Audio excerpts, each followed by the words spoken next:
Buenos días.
Buen día, profe.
Buenos días, muchachos. ¿Cómo han estado? Muy bien, profe, gracias a Dios. Buenos días, profe. Bueno, espérenme unos segundos. Yo aquí ingreso. Compañero, listo. Bueno, hoy nos corresponde al señor Thomas Kuhn, ¿sí? En nuestra continuación de esta introducción a la filosofía de la ciencia. Digamos, otro autor de gran peso, ¿sí? Y que es indispensable para al menos enterarse un poquito de las diferentes discusiones que se han dado alrededor de este tema de la ciencia, ¿cierto? Ustedes leyeron un texto que pues tiene el problema, o sea, tiene la ventaja de ser pues de una extensión relativamente normal, pero pues tiene la desventaja de que al ser una conferencia en donde Kuhn desarrolla su teoría en comparación con con la de Popper, ¿sí? Presupone muchas cosas que si uno no está enterado si uno no está enterado de las nociones fundamentales de Kuhn, pues se puede perder un poco, ¿cierto? Entonces, en el día de hoy vamos a ver un poco de esos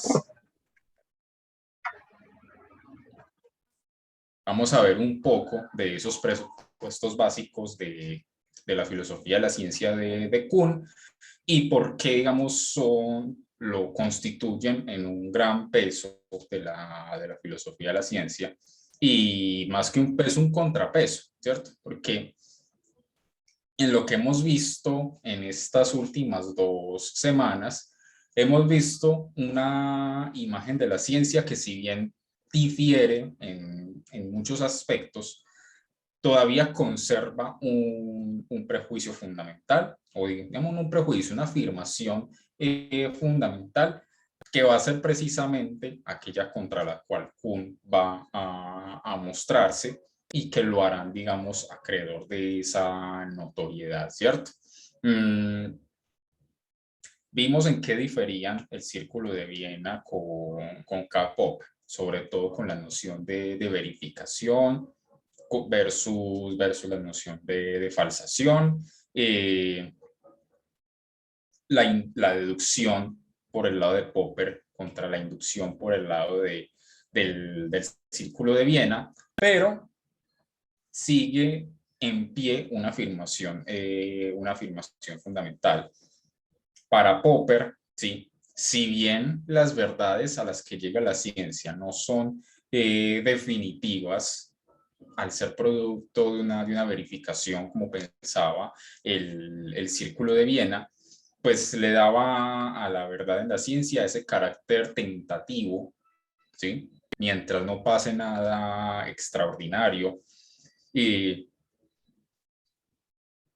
impone pues ese concepto de la verdad de la ciencia como algo tentativo, pero hay algo que se sigue conservando y es una visión casi que lineal de la ciencia, ¿cierto? Una visión lineal ¿en qué sentido? En el sentido en que cada concepción nueva, ¿sí? Es una refutación de la anterior, ¿cierto? Y al darse esas refutaciones o esas correcciones de las teorías anteriores, se va dando un proceso de acumulación, ¿sí? Progresiva de conocimientos dentro de la ciencia, ¿cierto?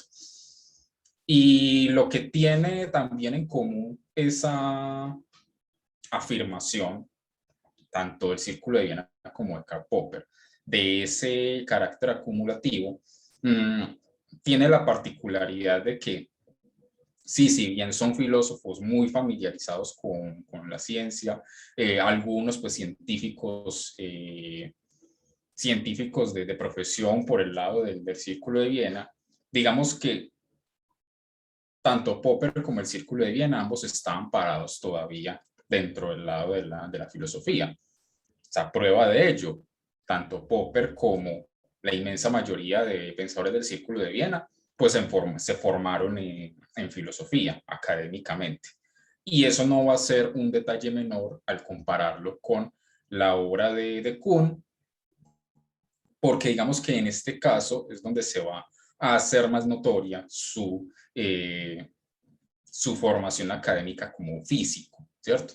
Es decir, si Popper y el Círculo de Viena, antes que científicos son filósofos, en Kuhn va a ser al revés. Digamos, antes que filósofo, se formó como físico y solo después de cierta experiencia dentro de su labor como científico en la física, es que se va a interesar por la filosofía, se va a interesar por la historia de la ciencia y va a proponer una imagen, de hecho él utiliza esa palabra imagen de la ciencia, dentro de su labor como físico, muy diferente, ¿sí?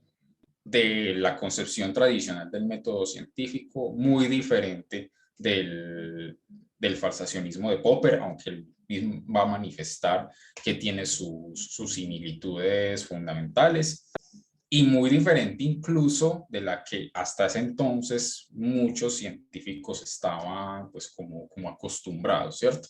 Es decir, que más allá de lo que supieran dentro de su campo, ¿sí?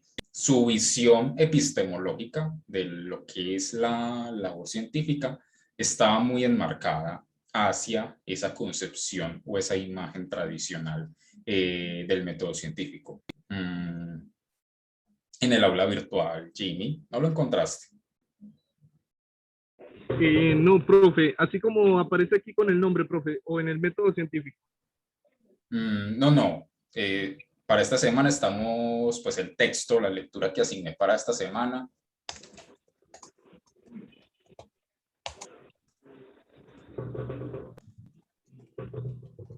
Se titula así, Lógica del Conocimiento, Psicología de la Investigación, que es uno de los capítulos del libro La Atención Esencial de Kuhn, ¿cierto?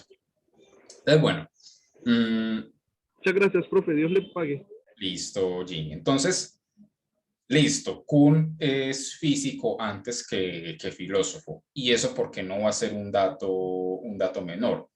Porque dentro de su misma labor como físico, va a empezar haciendo una suerte de autocrítica, ¿sí? Acerca de la imagen, ¿sí? Insisto con esa palabra, imagen, de la imagen de la ciencia que tanto estos filósofos como los mismos científicos han ido instalando como una verdad casi incuestionable acerca de lo que es la ciencia, ¿sí? Como algo objetivo, como algo, digamos, neutral, en el sentido de que va más allá de la subjetividad de cada científico, o sea, de su forma de ser, de sus gustos, etcétera, sino que en tanto es objetiva, todos los científicos, cuando se llega a un resultado, deben coincidir en ello, ¿sí? Resultados a los que se llega mediante una observación y una experimentación igualmente desinteresada y libre de prejuicios, ¿sí? Para, digamos, no manipular las afirmaciones o las respuestas según esa misma subjetividad del científico, etcétera. Y Kuhn va a apuntar hacia algo que, precisamente por ser tan obvio, se lo ha pasado por alto y no se ha profundizado de manera suficiente en esa noción.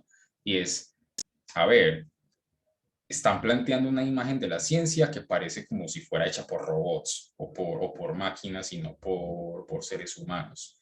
Y el hecho de que la ciencia es hecha por seres humanos ya tendría que empezar a decirnos algo que difiere un poco de lo que el Círculo de Viena, Karl Popper y, digamos, los científicos de profesión, algunos, no todos, ¿sí? Algunos científicos de profesión han creído que es la ciencia. Y donde se puede ver mejor reflejado ese prejuicio, dice Thomas Kuhn, es en la enseñanza misma de las ciencias, ¿cierto?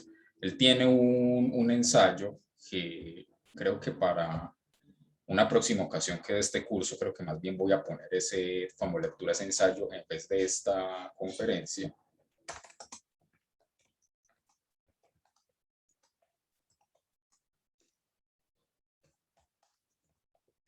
Que se llama La función del dogma en la enseñanza de las ciencias. Entonces, dice, cojamos un libro de texto de física con el que estudiantes universitarios de esta ciencia trabajan y miremos los comentarios históricos que se hace.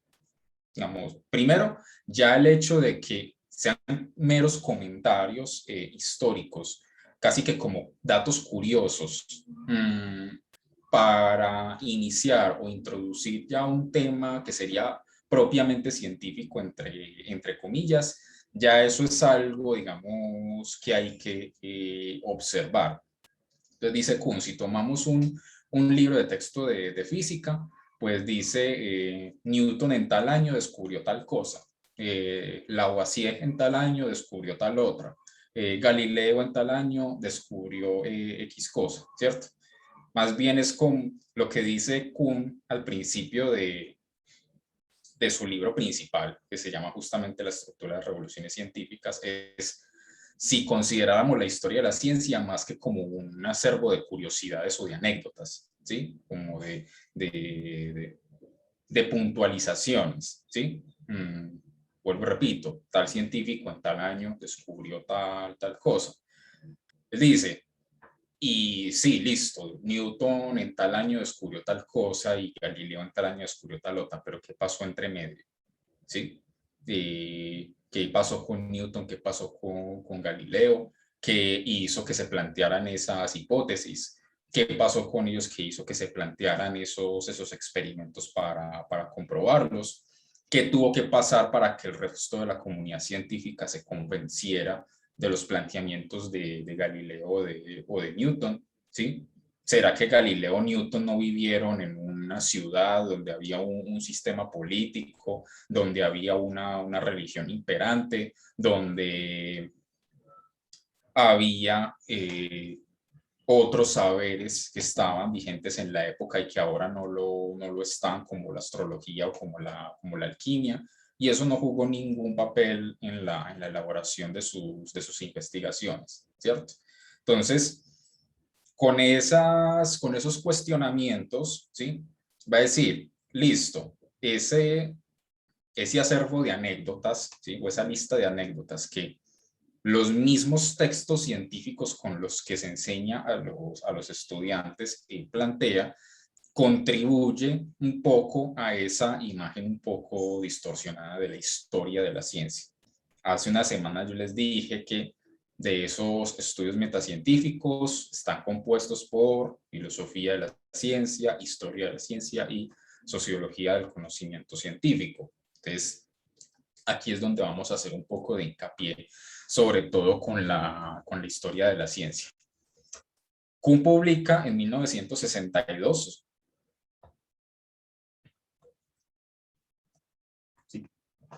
digamos, el libro que le va a dar su reconocimiento internacional, que lo va a poner a discutir con otros filósofos y científicos, sobre el cual, digamos, cualquiera que se interese en la filosofía de la ciencia no puede ser indiferente ante la estructura de las revoluciones científicas de Kuhn, ya sea para apoyarlo o ya sea para pelear con sus planteamientos, pero es, digamos, una estación obligada.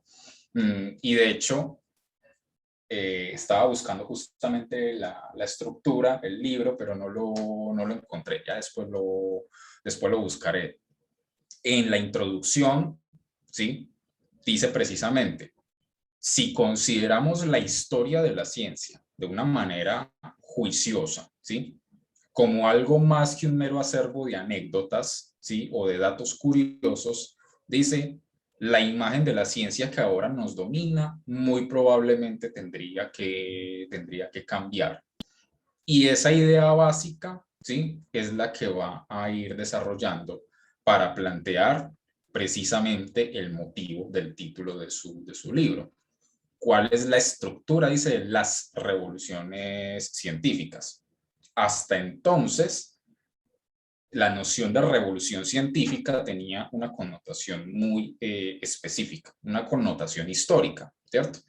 Es decir, aquel periodo de tiempo entre los trabajos de Copérnico y los trabajos de Newton, en donde se va consolidando la ciencia natural y el método científico como una nueva forma de saber frente a lo que había dominado hasta entonces desde, digamos, la escolástica, medieval y renacentista, ¿sí? La distinción tajante entre el saber teórico y el saber práctico. Vamos, entonces, que con Copérnico y Galileo por el lado científico y con Francis Bacon y con René Descartes por el lado, digamos, filosófico, se va a ir formando esa idea del método científico. Hasta entonces se llamaba revolución científica a ese periodo de tiempo. Pero Kuhn va a hablar de las revoluciones científicas. Entonces, ¿hacia dónde apunto con esto? Dice, si observamos juiciosamente la historia de la ciencia y no a la manera como lo hacen los libros de texto de los estudiantes de física, de química o de biología, nos vamos a dar cuenta de una cosa fundamental, y es que, a diferencia de Popper o del Círculo de Viena, la ciencia, el desarrollo de la ciencia no sigue una lógica lineal, ¿cierto? Fundamentalmente de dos cosas, ¿sí?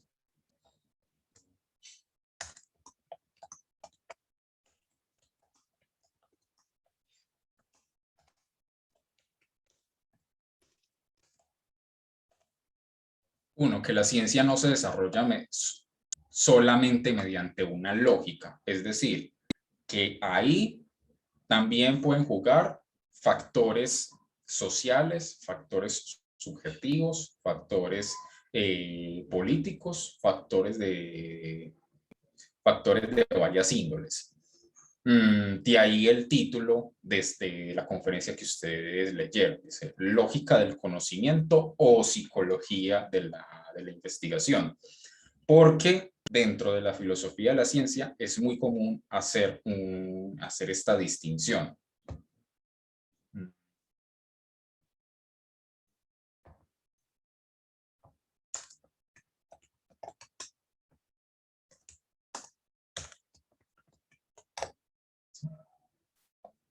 Es muy común esta distinción entre descubrimiento y justificación, es decir, el descubrimiento puede estar rodeado por factores, digamos, extracientíficos, ¿cierto? La famosa caída de la manzana de Newton, el juicio que sufrió Galileo, todos esos factores, digamos, subjetivos, sociales, históricos, que pueden rodear, contextualizar un descubrimiento científico, pero que otra cosa muy distinta es la justificación, ¿cierto? Es decir, la prueba, el experimento, la articulación teórica, la demostración, ¿sí? Y para muchos filósofos de la ciencia, esa justificación, digamos, no está permeada por esos factores extracientíficos, sociales, políticos, subjetivos. Kuhn no va a estar de acuerdo con esa distinción, ¿sí? Exacto, Jim, la condena a Giordano Bruno, etc. Kuhn no va a estar de acuerdo con esa distinción, y ya vamos a ver por qué. Entonces, que la ciencia no se desarrolla solamente mediante una lógica.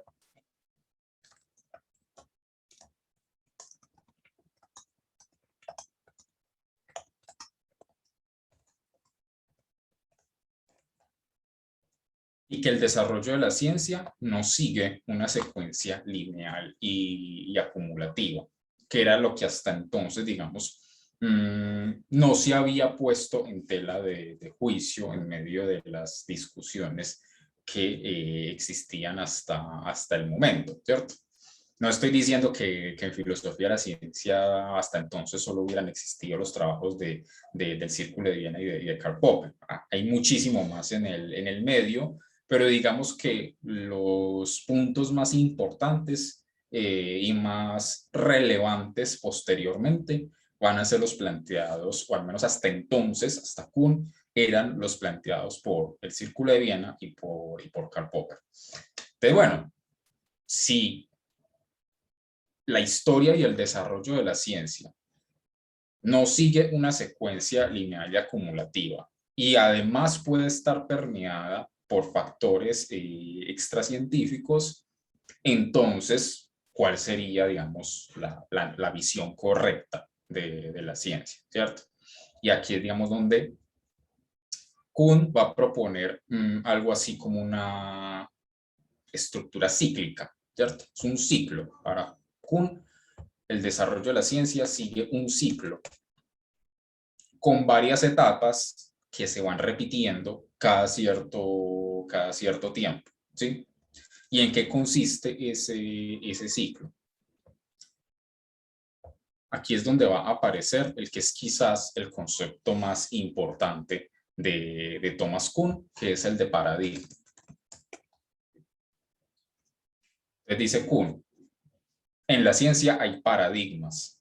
¿Y qué significa esto? Significa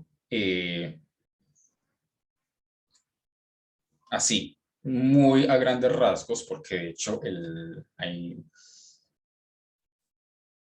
digamos, la historia de la recepción de este texto pues fue, digamos, bastante convulsa. O sea, Kuhn, después de 1962, se va a pasar casi que el resto de su vida explicando este libro, ¿sí? Y defendiendo sus postulados y aclarándolos y debatiendo con otros filósofos. Hubo un congreso en el 63, ¿sí? En donde, digamos, una de las ponentes, Margaret Masterman, señaló que Kuhn había utilizado la palabra paradigma en la estructura de las revoluciones científicas con 22 significados diferentes, ¿sí? Entonces, que, digamos, resultaba muy ambiguo, que no era claro hacia dónde quería apuntar, y pues a partir de ahí Kuhn tuvo que empezar a hacer toda una labor de aclaración de este concepto. Ya lo explicaremos con muchísimo más detalle, pero por ahora entendamos paradigma como lo que una comunidad científica en un momento dado da por supuesto, ¿sí? Y no pone en tela de juicio. Ahí ya hay una primera separación con Karl Popper, que de hecho él mismo Kuhn la señala en su conferencia, que mientras Kuhn señala que, digamos, algo esencial de la labor científica es la actitud crítica, ¿sí? El poner en cuestión, el poner a prueba, el admitir errores y equivocaciones, etc. Kuhn dice, en realidad eso no es que los científicos sean siempre dogmáticos, ¿sí? Y que nunca haya actitud crítica ni cuestionamientos, pero va a decir Kuhn, eso solo es una parte de la ciencia, no lo es todo, ¿cierto? Va a decir Kuhn, eso que Popper reivindica sobre la crítica, sobre la racionalidad, dice, solo se da en unos momentos muy puntuales de ese desarrollo cíclico de la ciencia. Pero entre medio de esos momentos puntuales, la ciencia funciona de una manera muy diferente. Claro, Jim, voy a escribir. Entonces, paradigma es una definición tentativa, habrá que desarrollarla con más detalle.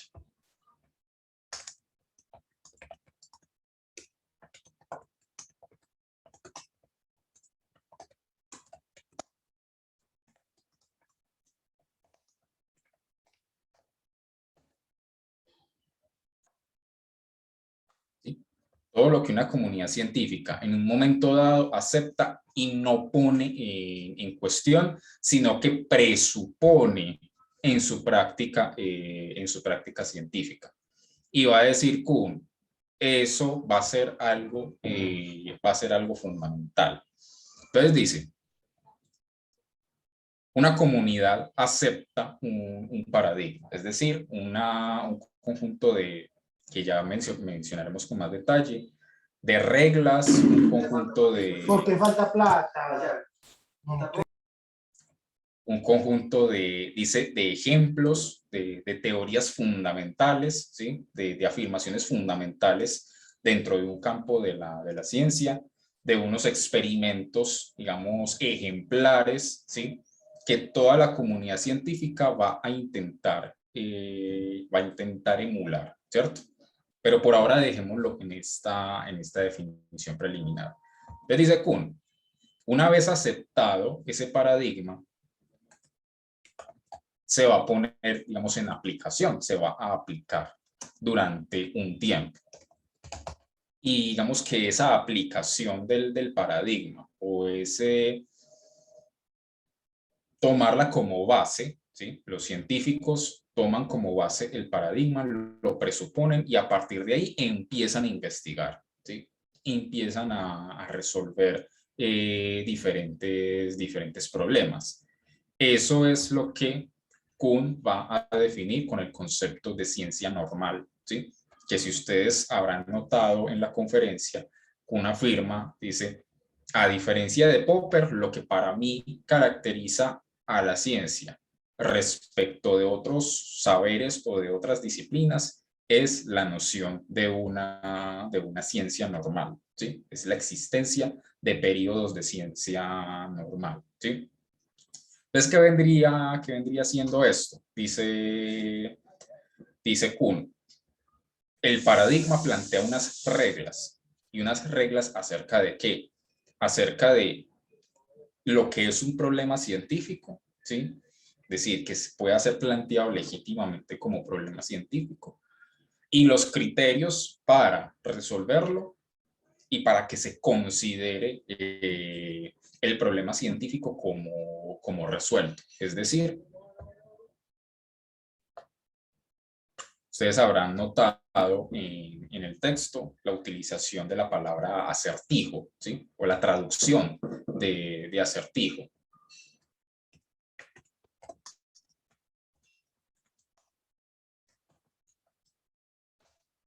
Kuhn en inglés utiliza la palabra puzzles, ¿cierto? Es decir, lo que dice Kuhn es, estoy de acuerdo con Popper en que las meras observaciones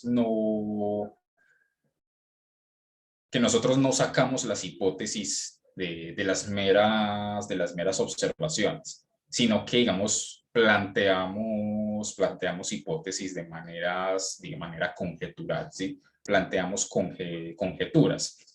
Pero digamos que esas conjeturas, ¿sí? Ya están condicionadas o ya están determinadas por las reglas, ¿sí? Que una comunidad científica acepta, ¿sí? Es decir, en un momento dado y durante un periodo de tiempo, dice, lo que hacen los científicos es tratar de aplicar el paradigma. ¿Y cómo así que aplicar el paradigma? Resolver diferentes problemas, ¿sí?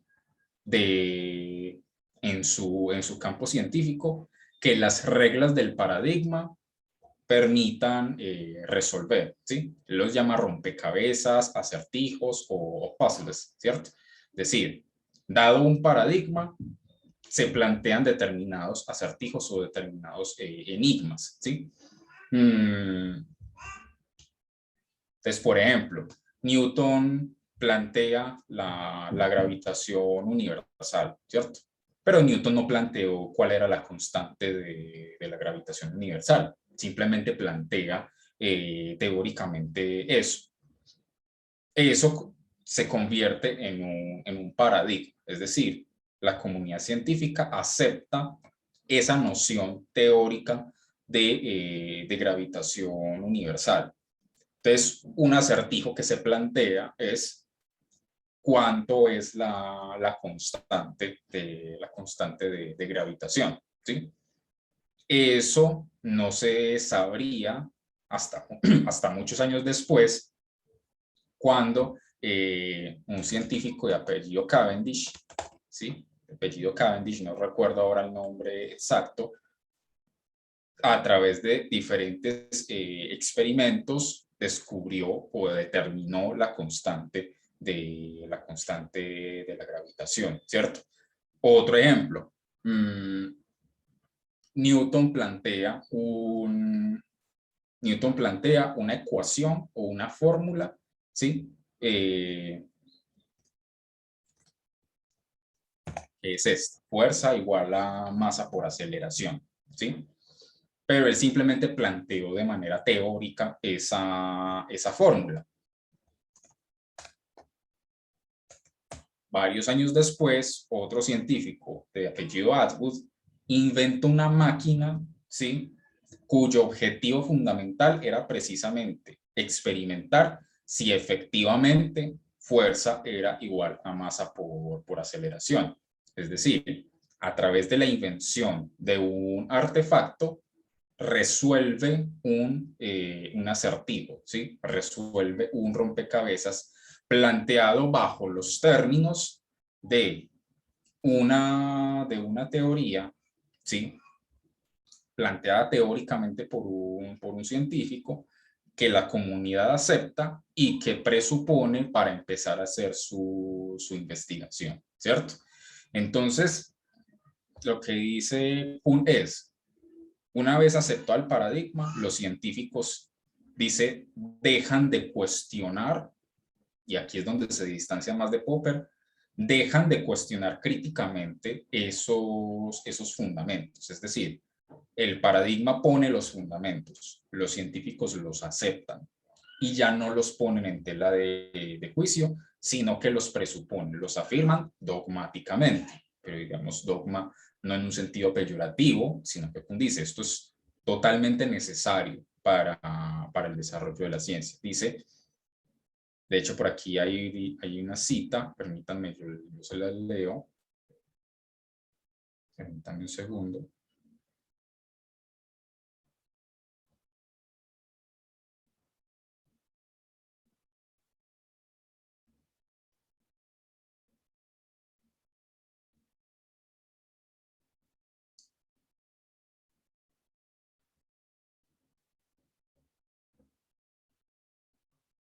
Dice, una comunidad científica, al adquirir un paradigma, adquiere también un criterio para la elección de problemas que, una vez aceptado el paradigma, pueden ser considerados como dotados de una solución posible.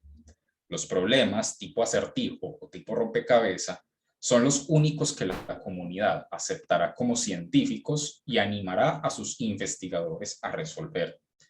Una de las razones por las cuales la ciencia normal parece progresar tan rápidamente es que sus practicantes se concentran en problemas que solo su falta de habilidad podría impedir resolver. Y aquí hay otro distanciamiento de Popper. Popper decía que un enunciado de observación contrario a lo esperado por una hipótesis ya, digamos, demuestra su falsedad. Y lo que va a decir Kuhn es, eso sucede muy raras veces sucede lo que dice Popper. Lo que sucede la inmensa mayoría de las veces es que cuando a un científico no le sale un experimento, el que queda mal es el científico, no la teoría, ¿sí? Es decir, la comunidad no se va a poner a debatir sobre la gravitación universal de Newton porque a un físico en un lugar del mundo no le resultó un experimento tal como Newton lo planteó, ¿sí? Para que eso suceda, para que lo que se ponga en cuestión sea la teoría misma, el paradigma mismo, tiene que suceder algo muy especial que según Kuhn solo se da en momentos muy puntuales cada cierto tiempo, ¿sí?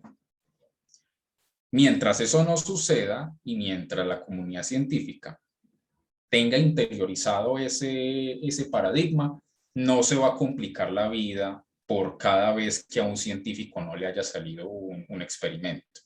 Primero va a considerar la posibilidad de que el problema es el científico y no la teoría, ¿cierto? Por eso dice, sus practicantes se concentran en problemas que solo su falta de habilidad podría impedir resolver. Y dice, la imagen de ciencia normal concebida por Kuhn es la de una actividad extremadamente conservadora, en la cual hay una adhesión estricta y dogmática a un paradigma. Pero esa rigidez de la ciencia normal es, según Kuhn, una condición necesaria para el progreso científico.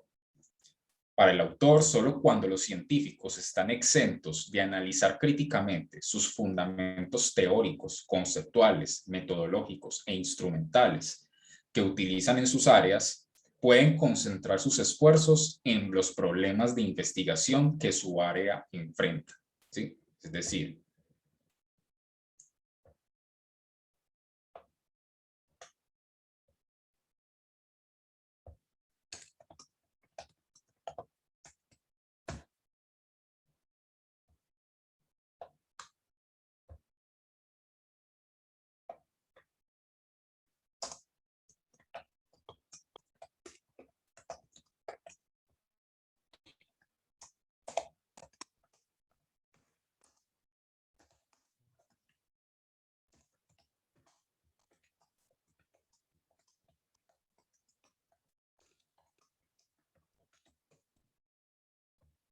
Los problemas científicos no suelen ser problemas que pongan en tela de juicio al paradigma, sino que pueden ser resueltos bajo sus términos, ¿sí? Bajo sus reglas, bajo sus concepciones previas. Por eso les digo que ya hay que definir con más detalle esa noción de paradigma. Pero dice, listo, durante esos periodos de ciencia normal, los científicos no se van a poner a discutir si la gravitación universal es correcta o no, cada vez que a un científico le salga mal un experimento, ¿cierto? ¿Qué tendría que pasar para que eso sucediera? ¿Sí? Para que efectivamente ya el problema no sea el científico, sino que sea la teoría misma. Dice Kuhn, va a llegar un momento en el que la ciencia normal se va a desarrollar y se van a resolver acertijos y se va, digamos, a articular mejor la teoría, ¿sí? Y se van a conocer muchos más detalles, ¿cierto? Entonces, bueno, otro ejemplo mucho más actual de esa resolución de acertijos es, por ejemplo, listo, paradigma. Paradigma, el movimiento de las partículas subatómicas, ¿sí? Obedece a unas leyes diferentes de la mecánica clásica newtoniana, ¿cierto? Se crea el colisionador de hadrones o el acelerador de partículas, ¿sí? Para completar o, digamos, sacar resultados empíricos, ¿sí? Que apoyen lo que en su momento previo solo había sido planteado teóricamente, ¿sí? Es decir, teóricamente se plantea la existencia de partículas subatómicas y cuyo movimiento no obedece a las leyes de la mecánica clásica, ¿sí? Y ese planteamiento teórico es aceptado por una comunidad de científicos que empiezan a desarrollar, ¿sí? Dice, los acertijos o los problemas planteados en los términos de ese paradigma, ¿sí? Entonces, ¿cómo habría que hacer para crear partículas subatómicas? Bueno, entonces se crea este gran aparato. O cómo funciona la atracción gravitacional de los agujeros negros, ¿sí? Pues se han creado, ¿sí? Modelos de agujeros negros, ¿sí? Por ejemplo, ¿cierto? Entonces, vuelvo, insisto, los problemas científicos no suelen ser problemas que pongan en tela de juicio el paradigma, sino que pueden ser resueltos bajo sus términos. Pero dice, llegará un momento, dice Kuhn, llegará un momento en el que hay un acertijo, hay un problema que por más vueltas que le demos con las reglas planteadas por el paradigma, los científicos no son capaces de resolverlos.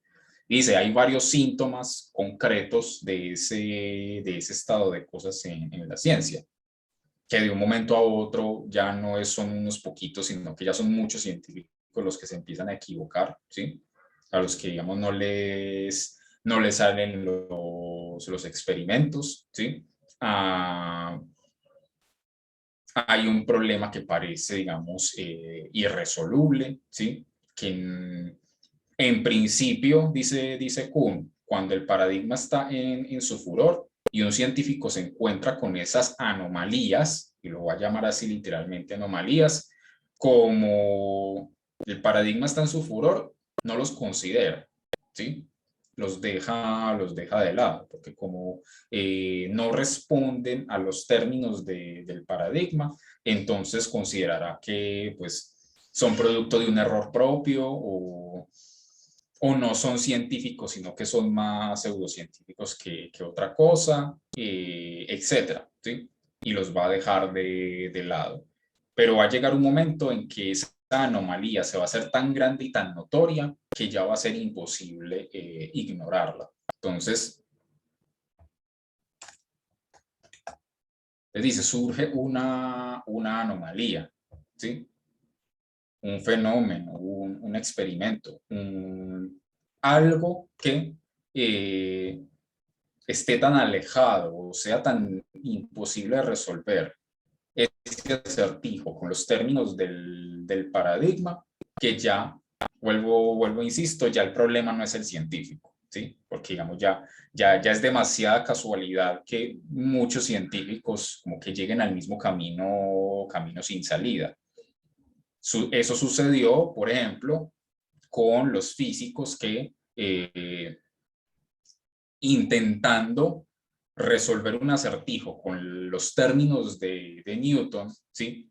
Para observar el movimiento de materia cada vez más pequeña, y se encontraron con fenómenos subatómicos, y que por más que les daban vueltas con los términos de Newton, simplemente no lograban dar con una respuesta. Entonces, dice, estamos ante una anomalía. ¿Y qué sucede en las anomalías? Dice, se da una crisis. ¿Sí?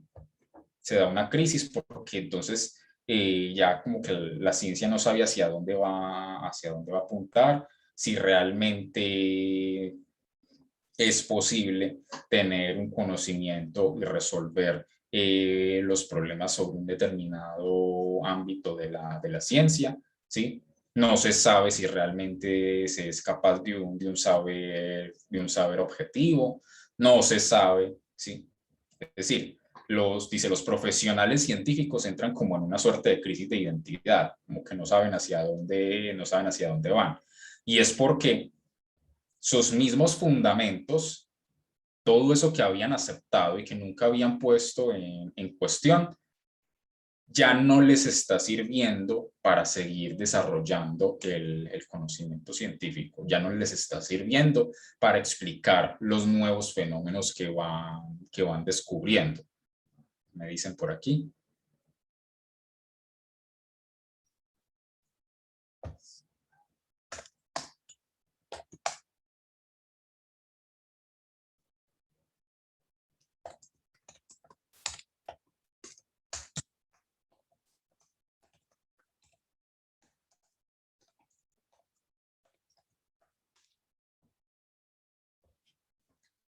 Listo, dice.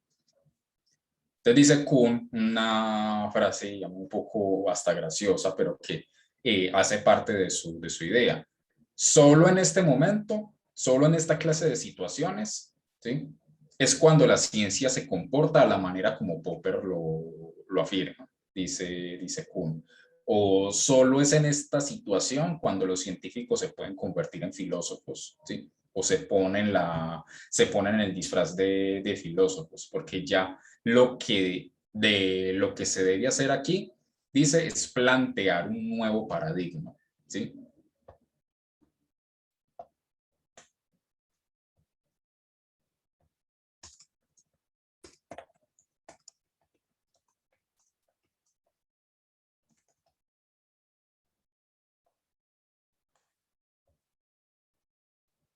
Se necesita plantear un nuevo paradigma, es decir, unas nuevas reglas de juego, ¿sí?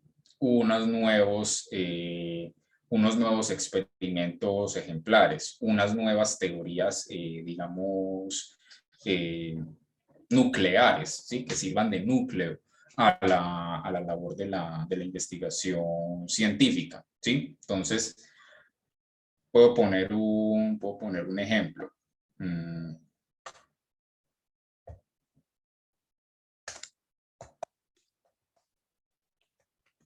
¿Sí? Digamos que antes de la revolución científica del siglo XVI con Copérnico, había una suerte de paradigma teleológico, ¿sí? Así que teleológico, que tomaba el concepto aristotélico de finalidad, ¿sí? Y lo que, digamos, buscaba o se planteaba era que los fenómenos de la naturaleza se daban conforme a objetivos, objetivos en un sentido bastante particular del término, hacia fines, hacia finalidades que, digamos, explicaban la regularidad de los fenómenos, ¿sí? Y que entonces teóricamente se podría determinar mediante la investigación de los componentes y de las esencias de cada una de las cosas de la naturaleza, hacia qué finalidad apuntan en su actuar, ¿cierto? Dentro de ese paradigma, en la astronomía se encontraba el paradigma de Ptolomeo, ¿sí? La astronomía tolemaica, ¿sí? Entonces, a partir de ese, digamos, de esa búsqueda de la finalidad, se planteaba entonces la noción de orbe celeste, como si fuera, digamos, una esfera que rodea a la Tierra como su centro, ¿sí? Y la ubicación de ese orbe celeste y la estructura, ¿sí? Apunta o tiene, digamos, como finalidad dar ese orden, ¿sí? Teleológico que va desde la Tierra como centro hasta ese motor inmóvil aristotélico que le da el orden y el movimiento a ese orbe celeste, ¿sí? Entonces, la anomalía llega con la investigación acerca de las órbitas de los distintos planetas y esos orbes celestes, ¿sí? De los cuerpos celestes, y descubrían que, digamos, eran muy difíciles de determinar o se caían muchas contradicciones, o mejor dicho, hasta Copérnico.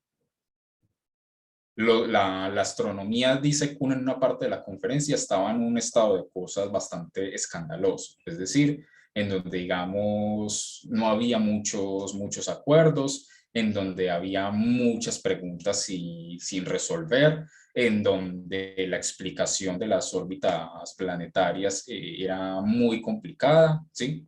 Etcétera, etcétera.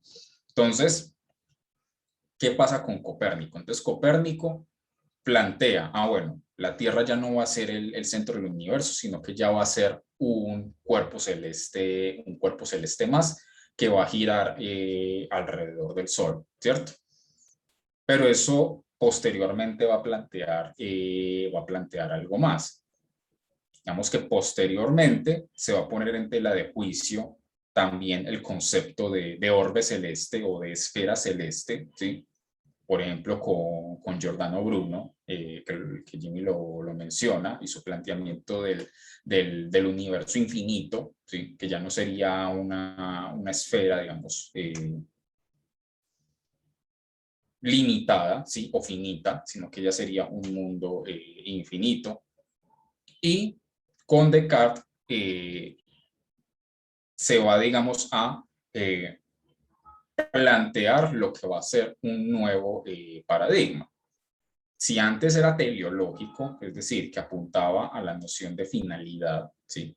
Decía hacia qué finalidad apunta cada uno de los fenómenos de la naturaleza. A medida que se van poniendo en tela de juicio la Tierra como el centro del universo, la existencia de la esfera celeste, etcétera, ¿sí? Descartes va a plantear, ¿sí?, que los fenómenos, digamos, materiales de la naturaleza no tienen en sí una finalidad. La finalidad es más una proyección humana que se le impone a los fenómenos de la naturaleza, sino que cada cosa que va sucediendo en el universo es el movimiento de una materia que va causando el movimiento de otra y el movimiento de otra y el movimiento de otra y así, ¿sí? De manera mecánica, ¿sí? Entonces, ahí qué es lo que sucede, que ya a partir de ahí, ya la ciencia natural se va a olvidar, ¿sí? O va a dejar de lado esa teleología, ¿sí? Ese fin al que apuntan cada una de las cosas, se va a olvidar incluso de esa noción de esencia o de entidad aristotélica, ¿sí? Y va a plantear que más bien lo que sucede en los fenómenos de la naturaleza son movimientos causales de una materia a otra, ¿sí? De ahí el paradigma mecanicista. ¿Y eso qué implica? Que ya los experimentos se plantearían de una forma diferente.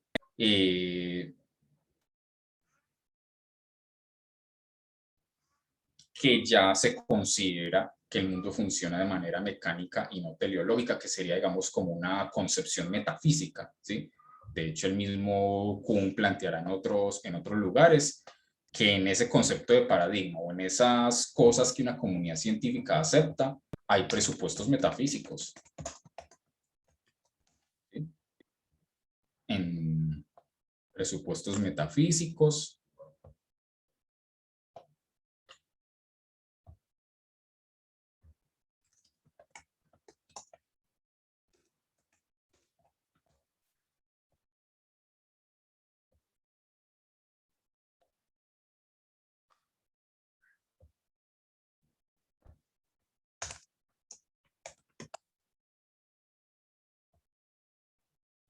Si se puede, digamos, hacer una definición simple y sucinta del concepto de paradigma, se podría dividir en estas tres cuestiones. Unos presupuestos metafísicos, es decir, no es lo mismo el desarrollo científico para quien, o la labor científica para quien cree que la naturaleza tiene una finalidad, no es lo mismo que para quien cree que la naturaleza simplemente es producto causal de unos movimientos mecánicos de una materia a otra, ¿sí? Entonces, por ejemplo, ya desde un paradigma mecanicista, ya no se va, digamos, a plantear la posibilidad de un motor inmóvil, ¿sí? Aunque obviamente esos cambios de paradigma no son ni de un día para otro, de hecho son cosas que toman muchos años. No es un cambio, digamos, repentino en el sentido de que se acabó un paradigma y comenzó otro completamente distinto, sino que son cambios paulatinos, ¿sí? Se van quitando ciertas cosas, etcétera, etcétera, ¿sí? Por ejemplo, Newton, ¿sí? Newton era un estudioso de la alquimia y de la astrología, ¿sí? Y hoy en día, ¿a qué físico se le ocurriría pensar que en su ciencia se puede involucrar la alquimia o la astrología? Eso sería algo escandaloso, ¿sí?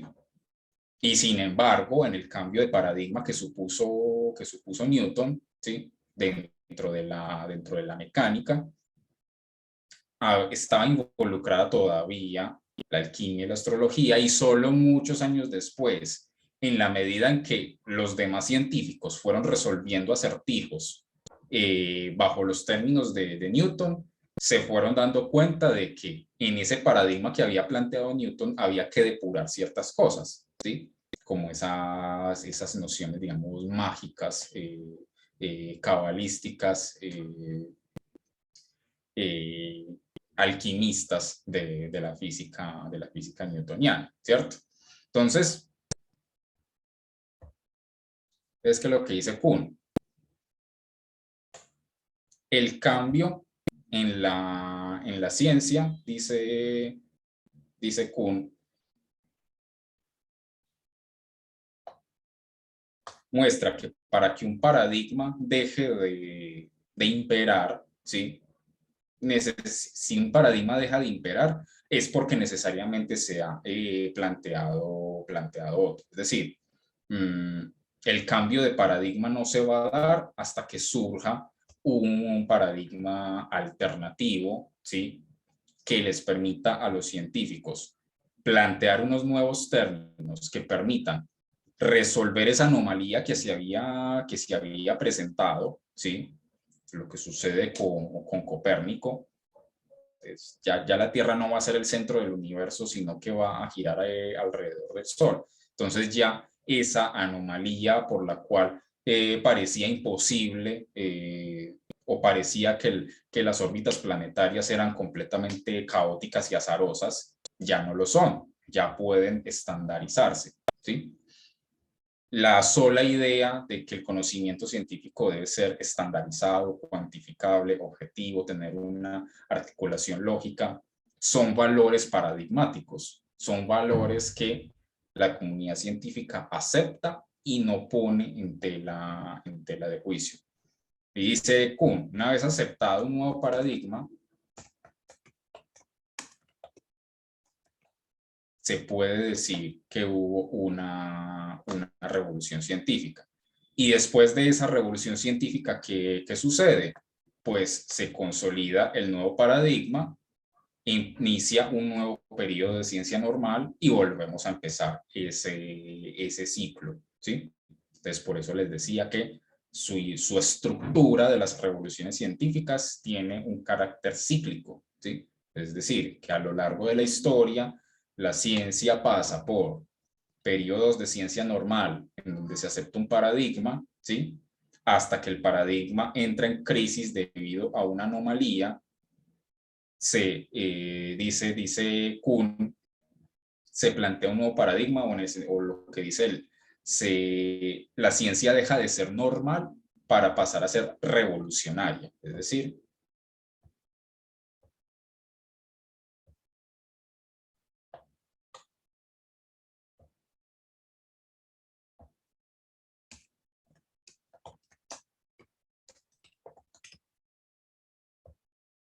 entonces dice Kuhn, en la ciencia revolucionaria, ahí es donde quizás la imagen que plantea Karl Popper puede tener justificación, no puede tener sentido, en el sentido, valga la redundancia, de que la observación de un fenómeno, ¿sí? La observación de un fenómeno se hace imposible de explicar bajo los términos de un paradigma dado, ¿sí? Y se empiezan a acumular las anomalías. Por lo general no es una sola, ¿sí? O si es una sola, tiene que ser demasiado fuerte, ¿sí? O demasiado contundente como para ignorarlo, ¿sí? Entonces, dice Kuhn, es en el planteamiento de un nuevo paradigma cuando uno o varios científicos, ¿sí? Se plantean la posibilidad de que a lo mejor el problema no son ni los instrumentos, ni los datos, ni la pericia de los científicos. A lo mejor el problema es la teoría misma, ¿sí? A lo mejor el problema es que el mundo no es teleológico, sino mecanicista. Entonces se replantea un presupuesto metafísico. Entonces ahí es cuando el científico se convierte en filósofo, Descartes, por ejemplo, ¿cierto?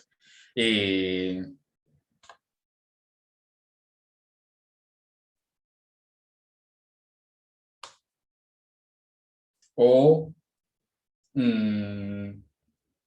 un experimento muestra que la luz blanca al atravesar un prisma se descompone en varios colores, ¿sí?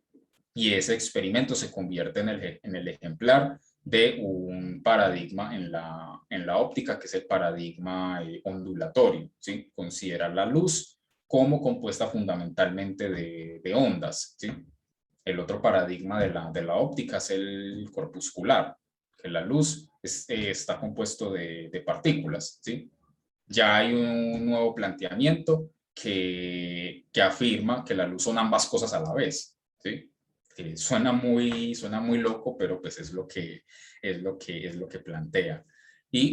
O dice un marco teórico, el concepto de gravedad, ¿sí? O plantear el concepto de inercia, que hasta Newton, pues no me atrevo a decir que no existía, pero digamos que con Newton es con quien se plantea en los términos en los que lo conocemos, ¿sí?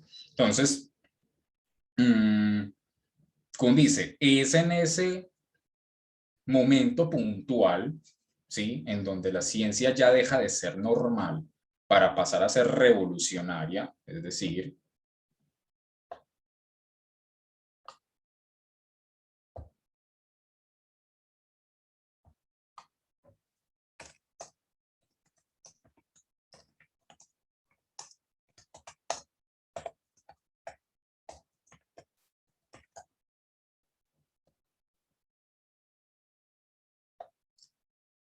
Puedo poner un ejemplo histórico. Bueno, pero primero voy a seguir desarrollando esta idea. Dice, ahí es donde se puede dar esa refutación que Kuhn va a poner en tela de juicio también ese concepto de reputación, pero dice, es ahí donde se puede dar ese cambio de teoría, ¿sí? Donde se puede dar esa audacia o esa conjetura de la que habla Popper, que da paso de una teoría anterior a una teoría completamente nueva, ¿cierto? Y dice Kuhn otra cosa que también levantó mucha ampolla en su momento entre muchos científicos y muchos filósofos.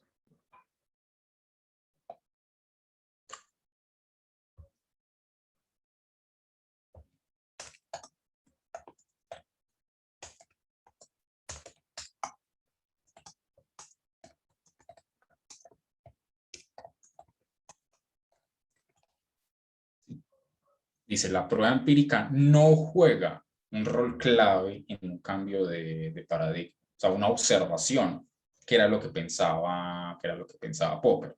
Y frente a eso, Kuhn plantea un ejemplo histórico muy interesante. Cuando Galileo estaba siendo juzgado por la iglesia, digamos, quien era el acusador, ¿sí? Diríamos hoy en día el fiscal, era el cardenal Bellarmino, ¿cierto? Y entonces Galileo le llevó el telescopio a Bellarmino y le dijo, mire por el telescopio y se va a dar cuenta de que lo que estoy planteando es cierto. Y la respuesta de Bellarmino es para Kuhn la viva prueba de esto, ¿sí? Bellarmino le dijo a Galileo, ¿usted cómo va a pretender que un pedazo de lata esté por encima de la palabra de Dios? Y ya con eso, Bellarmino convenció a quienes juzgaban a Galileo y por eso finalmente fue condenado. Bellarmino estaba parado en un paradigma totalmente distinto. Para Bellarmino, un presupuesto que no se podía poner en tela de juicio es que la palabra de Dios estaba por encima de cualquier artificio humano, ¿sí? Y por más que un artificio humano pudiese mostrar o hacernos observar que la Tierra gira alrededor del Sol, como Bellarmino ya tenía presupuesto, ¿sí? Que ningún artificio humano iba a estar por encima de la palabra de Dios, ¿sí? Entonces, lo que para Galileo era una prueba empírica, ¿sí? No jugó un rol clave en un cambio de paradigma. ¿Por qué? Porque Galileo estaba parado en un paradigma y Bellarmino estaba parado en otro. Y ese, digamos, otra idea que desarrolla Kuhn. En estos periodos de ciencia revolucionaria, ¿sí? Se confrontan dos paradigmas, ¿sí? Se confrontan. Pero el problema es que la manera como cada paradigma intenta justificarse, intenta demostrarse como el adecuado, cada uno se justifica desde sus propios términos. Es decir, cada paradigma se utiliza a sí mismo sus propios términos, sus propias reglas para justificar el paradigma. Y si, digamos, el otro paradigma no acepta ninguno de los presupuestos de su rival, ¿sí? Por más observaciones y experimentos y pruebas empíricas que supuestamente se presenten, eso no va a dirimir la discusión, ¿cierto? Una prueba empírica de que la Tierra era el centro del universo era observar a simple vista el movimiento del Sol, ¿sí? Galileo apuntaba hacia otra prueba empírica, pero esta vez a través de un telescopio. Pero como Bellarmino estaba en otra tónica completamente diferente, se podía decir que hablaba otro lenguaje, ¿sí? ¿usted cómo va a pretender que un pedazo de lata esté por encima de la palabra de Dios? Pues esa observación no fue en absoluto un rol clave para ese cambio de paradigma. Entonces, ¿qué es lo que dice Kuhn al respecto? Permítanme un segundo.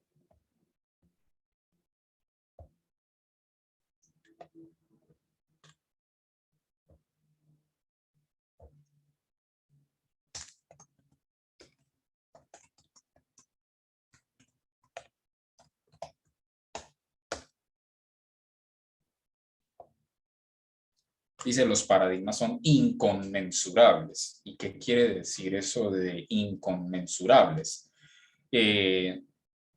Inconmensurable quiere decir que no se puede medir con, ¿cierto? Entonces, digamos, yo no puedo medir el peso de un objeto en centímetros, ¿sí? Son dos cosas inconmensurables porque los centímetros hacen referencia a la extensión, mientras que, digamos, los gramos o los kilogramos hacen referencia al peso, hacen referencia a dos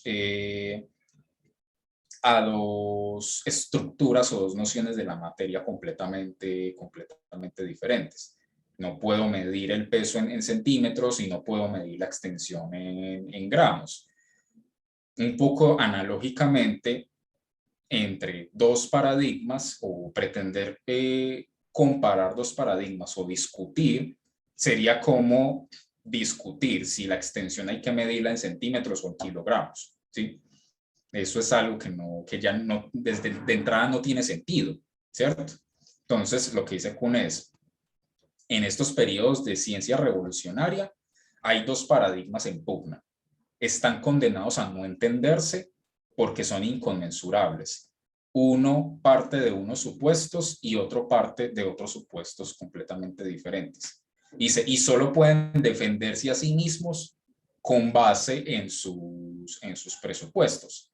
Entonces, ¿qué es lo que sucede ahí? Dice Kuhn. Ahí es donde entran esos factores extracientíficos. Como la época de Galileo era una época en donde la iglesia tenía una autoridad muy fuerte, ¿sí?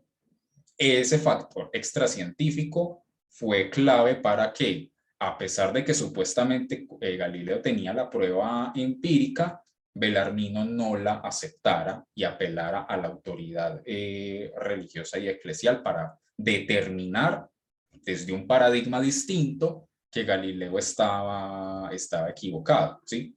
Y para Kuhn no había manera, dado el contexto, de que Galileo convenciera a Belarmino, ¿sí? Porque estaban hablando dos lenguajes completamente diferentes. Es como si Belarmino estuviera defendiendo la medición en kilos y Galileo la medición en centímetros. No había forma de reconciliar eso. Entonces, ¿qué es lo que tuvo que pasar? Dice Kuhn. Pues que a medida que fuera pasando el tiempo y con los acontecimientos que fueran sucediendo, los nuevos científicos se fueran adaptando y aceptando el nuevo paradigma y los viejos científicos, a medida que iban, digamos, pasando, ¿sí? Hacían que el viejo paradigma pues se hiciera menos vigente y menos vigente hasta que ya, digamos, desapareciera por su cuenta. Pero de ahí a decir que un día cualquiera la comunidad científica va a aceptar de buenas a primeras un nuevo paradigma con base en una evidencia, ¿sí? Esto es una evidencia reveladora que va a cambiar la opinión de todos.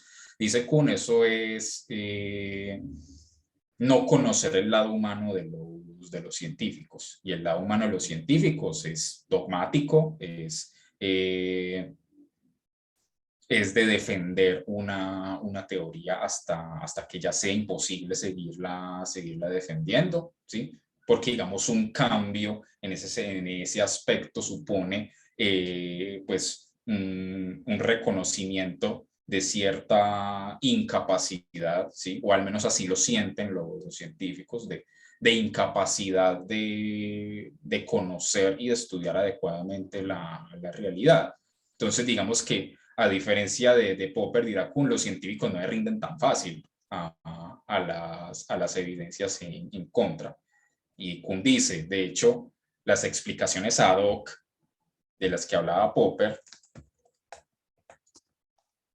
son mucho más comunes en la ciencia de lo que se piensa. Y pone otro ejemplo histórico muy, muy interesante. Permítanme. Bueno, le voy a dar la palabra a Jimmy. Adelante.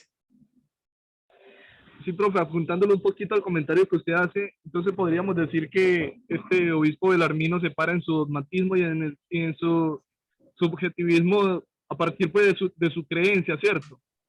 Sí, Paralelo, pues, la cosa es que no era algo pues, subjetivo en el sentido de que fuera algo exclusivo de Belarmino, casi como un capricho pues, eso. individual.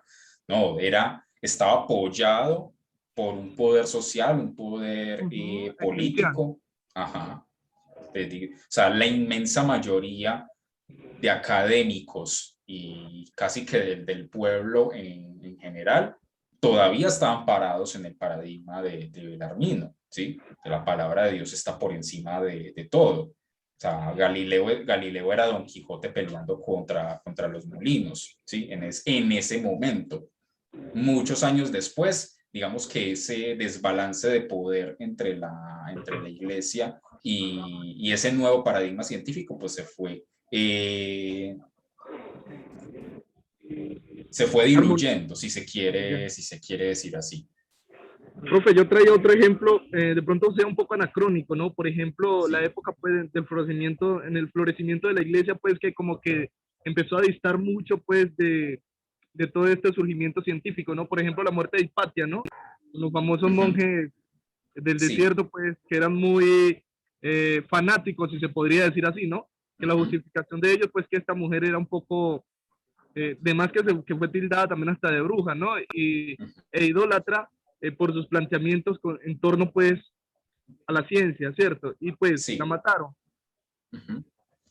No conozco en detalle ese caso. Sí, sí sé quién fue Hipatia y sé lo que le sucedió, pero no conozco la historia en detalle como para poder hacer un comentario al respecto. Pero sí, digamos que frente a esos cristianos, pues Hipatia estaba parada en un lugar completamente diferente y casi que estaban condenados a no entenderse, porque estaban ya presuponiendo cosas diferentes, ¿cierto? Y precisamente en esa discusión entre paradigmas, la discusión se vuelve más filosófica que propiamente científica, ¿sí? Ya no dependerá tanto de pruebas empíricas o de experimentos, sino más bien de plantear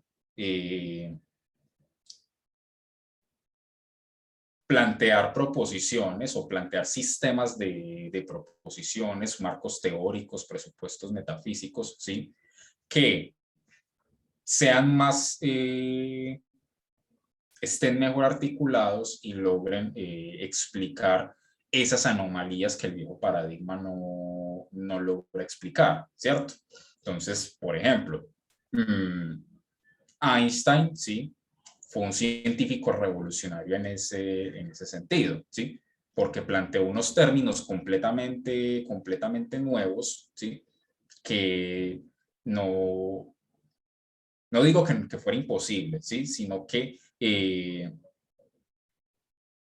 si hubiera estado apegado, ¿sí? Si hubiera estado apegado a la mecánica newtoniana, ¿sí? Y no se hubiera atrevido a ponerla en cuestión, seguramente no hubiera llegado a plantearse su teoría de la relatividad, ¿cierto? Entonces, en ese sentido, es una ciencia revolucionaria. De hecho, el mismo Einstein confiesa que tuvo que leer un montón a Kant, ¿sí? Curiosamente, a un filósofo, a Kant, para, digamos, irse planteando los términos de su teoría de la relatividad, ¿cierto? Entonces, si se hubiera quedado apegado, como los demás científicos, a Newton y no se hubiera atrevido a ponerlo en cuestión, seguramente no habría sido capaz de llegar a la teoría de la relatividad, ¿cierto? Bueno, entonces el otro ejemplo que les quería poner es Kuhn dice, las explicaciones ad hoc son mucho más comunes de lo que Popper cree dentro de la ciencia. No recuerdo ahora el nombre del astrónomo que hizo este descubrimiento, pero fue de la siguiente manera. Estaba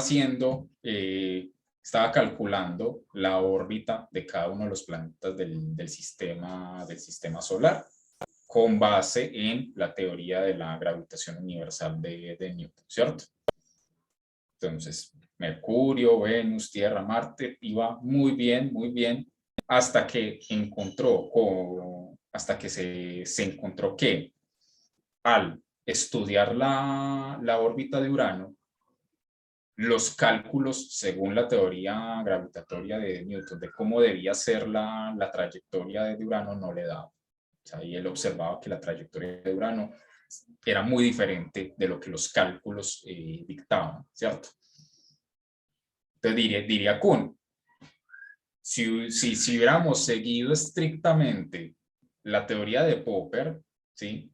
Esa observación habría tenido que conducir de una vez a una puesta en tela de juicio de la gravitación universal de Newton. Pero este astrónomo no hizo eso. Él, planteó una explicación ad hoc, ¿sí? Kuhn planteó una explicación ad hoc y planteó la siguiente hipótesis. ¿Será que hay otro cuerpo celeste? ¿Sí? ¿Será que hay otra cosa cuya gravedad está alterando la órbita de Urano y le está imprimiendo una dirección diferente de la que nuestros cálculos plantean, ¿cierto? Y haciendo nuevos cálculos, ¿sí?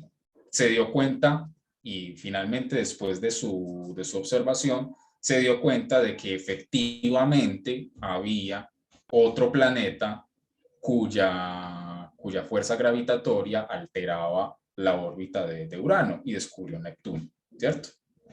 El descubrimiento de Neptuno se dio gracias a una explicación ad hoc, dirá Kuhn, ¿cierto? Entonces, una observación fallida, ¿sí? Una observación fallida no tiene por qué de una vez ponernos en tela de juicio el paradigma, ¿sí?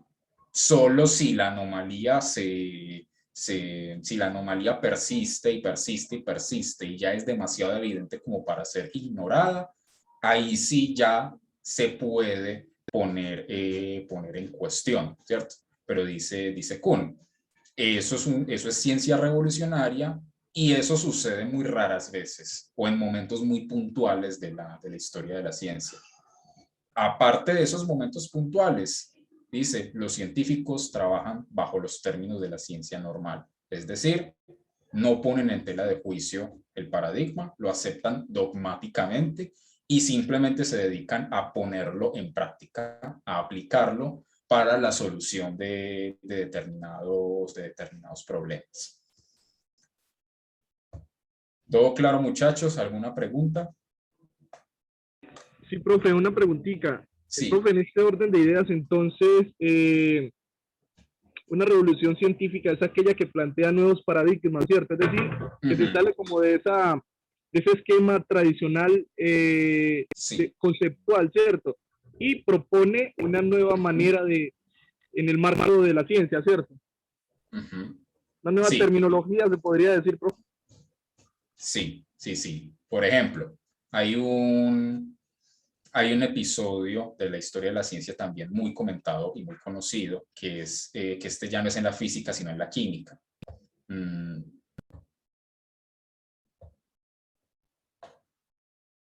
Digamos, dentro de la química, se considera la combustión del oxígeno, ¿cierto? La combustión del oxígeno, pero antes, el paradigma anterior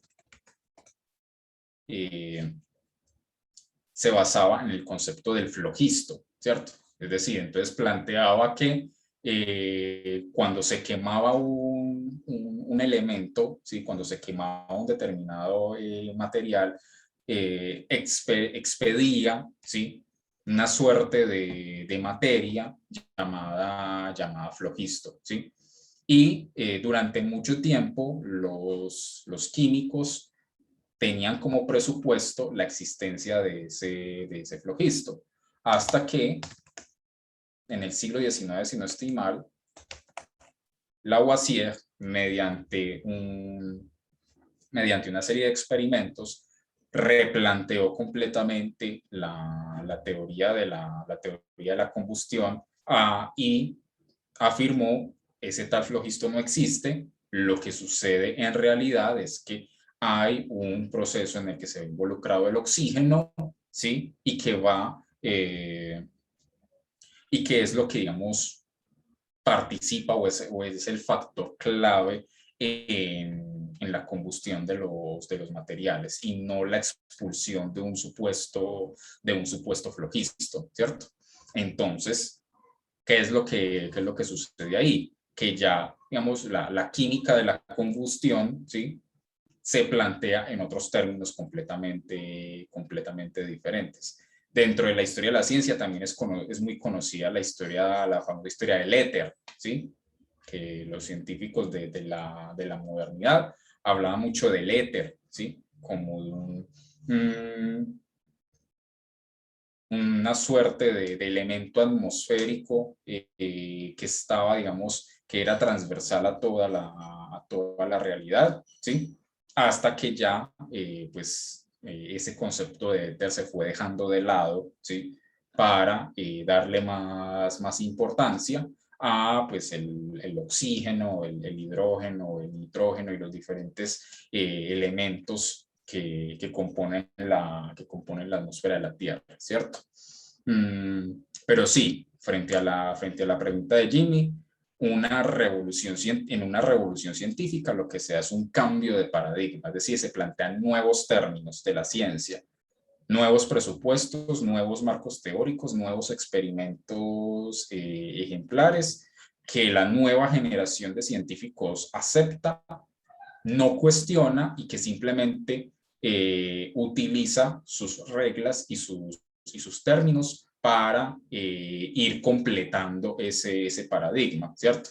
Entonces, lo que les digo, Newton plantea la gravitación universal, pero queda el acertijo de cuánto es la constante de esa gravitación. Entonces llega Cavendish y la descubre, presuponiendo que existía una cosa como la gravitación universal, ¿sí?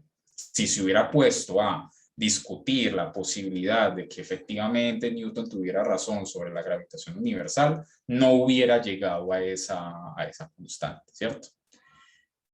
¿Alguien más quiere comentar algo? ¿Alguna pregunta? ¿Todo claro?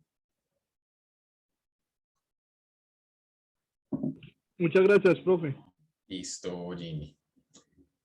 Bueno, entonces, con esta contextualización, el miércoles ya empezamos a comentar en detalle la conferencia de Kuhn sobre lógica del conocimiento, psicología de la investigación. Listo.